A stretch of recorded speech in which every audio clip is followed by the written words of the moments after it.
आपण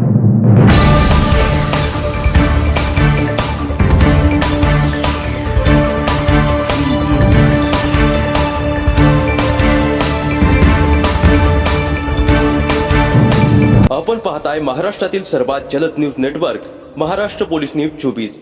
राजमाता जिजाऊंच्या कार्यातून स्त्री शक्ती किती बलशाली आहे हे देशाला शिकवणारी प्रेरिका इंदापूरमध्ये शिवभक्त परिवार व महाविद्यालयाच्या संयुक्त विद्यमाने जिजाऊ व स्वामी विवेकानंद जयंती साजरी।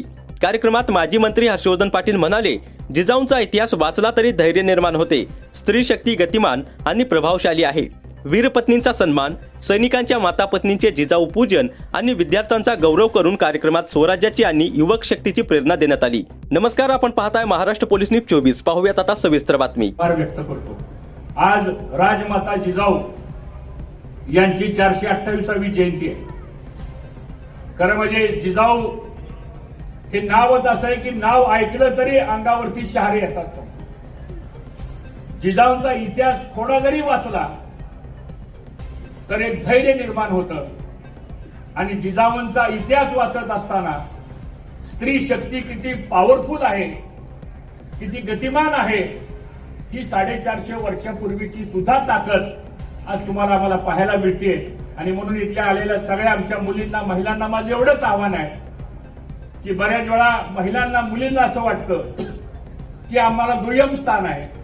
त्यांना असं वाटतं की पुरुष प्रधान संस्कृतीमध्ये आम्ही मागं पडतोय का काय, पण चिंता करायची कारण नाही।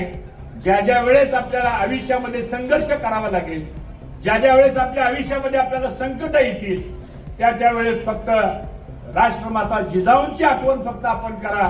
या सगळ्यावर आपण मात केल्याशिवाय राहणार नाही, हा विश्वास आम्हा सर्वांना या निमित्तानं प्रामुख्याने वाटतो। आणि म्हणून ज्या जिजाऊनं हिंदवी स्वराज्य घडवलं, 76 वर्षाच्या आयुष्यामध्ये जिजाऊंनी एक संस्कार घडवले आणि एखादी महिला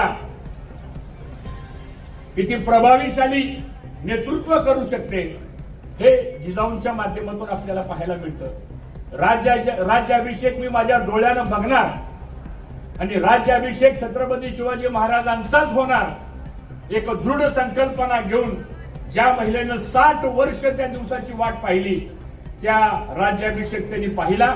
आणि राज्याभिषेक झाल्यानंतर मला वाटतं 12व्या दिवशी, 11 का 12व्या दिवशी त्यांचं त्या ठिकाणी निधन झालं। पण ती इच्छाशक्ती होती, ती प्रेरणा होती, ते धाडस होतं। आणि मला असं वाटतं तशा प्रकारची जिद्द आज आमच्या महिलांनी सुद्धा, मुलींनी सुद्धा बाळगण्याची आवश्यकता आहे।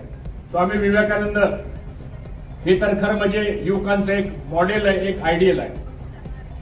स्वामी विवेकानंदांना फार आयुष्य मिळालं नाही, पण जे आयुष्य मिळालं ते त्यांनी खऱ्या अर्थानं सगळ्या जगावर एक तत्वज्ञान आणि हिंदुत्व आणि समाज प्रबोधन कसं करायचं या माध्यमातून त्यांनी आपलं आयुष्य त्या ठिकाणी व्यतीत केलं।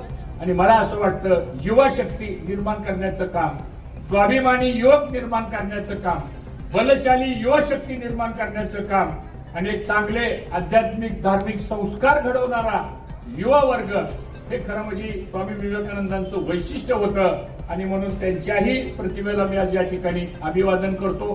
मित्रांनो, विषय खूप आहेत, परंतु वेळेचा या ठिकाणी महाराष्ट्र पोलीस न्यूज 24 साठी पुणे जिल्हा प्रतिनिधी शिवाजी पवार।